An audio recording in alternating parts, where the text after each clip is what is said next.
ঘর পাইয়ে দেওয়ার প্রতিশ্রুতি, টাকা নিয়ে উধাও। ঘর পাইয়ে দেওয়ার প্রতিশ্রুতি, টাকা নিয়ে উধাও। ফেরত চাইতেই প্রাণনাশের হুমকির অভিযোগ তৃণমূল কাউন্সিলরের বিরুদ্ধে। বসিরহাট। প্রধানমন্ত্রী আবাস যোজনার ঘর পাইয়ে দেওয়ার প্রলোভন দেখিয়ে 50,000 টাকা নেওয়া এবং পরে সেই টাকা ফেরত চাইলে প্রাণনাশের হুমকি দেওয়ার অভিযোগকে ঘিরে চাঞ্চল্য ছড়িয়েছে বসিরহাটে।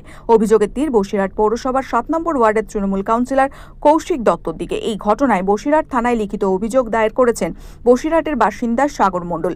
অভিযোগের ভিত্তিতে বিষয়টি খতিয়ে দেখছে পুলিশ। সাগর মণ্ডলের দাবি, বসিরহাট পৌরসভার 7 নম্বর ওয়ার্ডের কাউন্সিলর কৌশিক দত্ত নিজের প্রভাব খাটিয়ে প্রধানমন্ত্রী আবাস যোজনার ঘর পাইয়ে দেওয়ার আশ্বাস দেন। সেই প্রতিশ্রুতির ভিত্তিতে 2023 সালের 23 জুন অভিযুক্তের হাতে 50,000 টাকা তুলে দেন বলে অভিযোগকারীর দাবি। অভিযোগ অনুযায়ী 1 মাসের মধ্যেই আবাস যোজনার ঘর পাওয়ার সমস্ত প্রক্রিয়া সম্পন্ন করে দেওয়ার আশ্বাস দেওয়া হয়েছিল। কিন্তু নির্ধারিত সময় পার হয়ে গেলেও কোনো কাজ না হওয়ায় অভিযুক্তের সঙ্গে বারবার যোগাযোগ করেন অভিযোগকারী। অভিযোগ প্রতিবারই বিভিন্ন অজুহাত দেখাতে শুরু করেন কাউন্সিলর কৌশিক দত্ত। পরে টাকা ফেরতের দাবি জানালে অভিযুক্ত ক্ষিপ্ত হয়ে ওঠেন এবং টাকা ফেরত না দিয়ে প্রাণনাশের হুমকি দেন। আরও দাবি করা হয়েছে, টাকা দেওয়ার মুহূর্তের ভিডিও প্রকাশ্যে আনলে অভিযোগকারীকে খুন করে দেহ গুম করে দেওয়ার হুমকিও দেওয়া হয়েছে।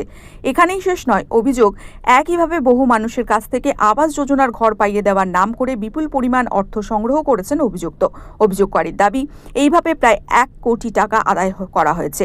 এই ঘটনায় প্রতারণা, ভয় দেখানো এবং প্রয়োজনীয় আইনানুগ ব্যবস্থা নেওয়ার আবেদন জানিয়ে বসিরহাট থানায় লিখিত অভিযোগ দায়ের করেছেন সাগর মণ্ডল। অভিযোগের ভিত্তিতে তদন্ত শুরু করেছে পুলিশ।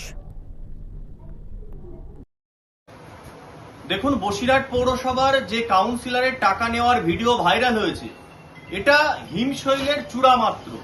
বসিরহাট পৌরসভাকে দুর্নীতির আঁতুড়ঘরে পরিণত করেছিল তৃণমূল কংগ্রেস, এবং বর্তমানে বসিরহাট দক্ষিণ বিধানসভার যিনি বিধায়ক আছেন, তার স্ত্রী যখন বসিরহাট পৌরসভার চেয়ারপারসন ছিলেন, তখন সেই দুর্নীতি সর্বোচ্চ শিখরে পৌঁছে গিয়েছিল।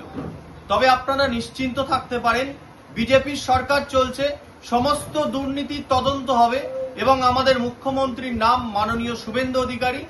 একটিও দুর্নীতিবাজ আর জেলের বাইরে থাকবে না।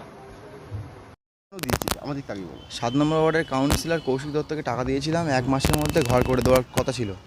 1 মাসের মধ্যে প্রধানমন্ত্রী যে আবাস যোজনার ঘর আছে, সেই সরকারি ঘরটা 1 মাসের মধ্যে কমপ্লিট করে দেওয়ার কথা ছিল আমার। সেটা তো করেনি। 50,000 টাকা দিয়েছিলাম, আমার কাছ থেকে নিয়েছিল 50,000 টাকা। আমি লুকিয়ে একটা ভিডিও করেছিলাম, সেই ভিডিওটা এখন ভাইরাল হয়েছে। আমরা চাই প্রশাসনের কাছে খুব শীঘ্রই ধরা পড়ুক, আমি আমার টাকাটা ফেরত পেতে চাই। কৌশিক দত্ত কোন দলের কাউন্সিলর ছিল? টিএমসি দলের কাউন্সিলর ছিল 7 নম্বর ওয়ার্ডে।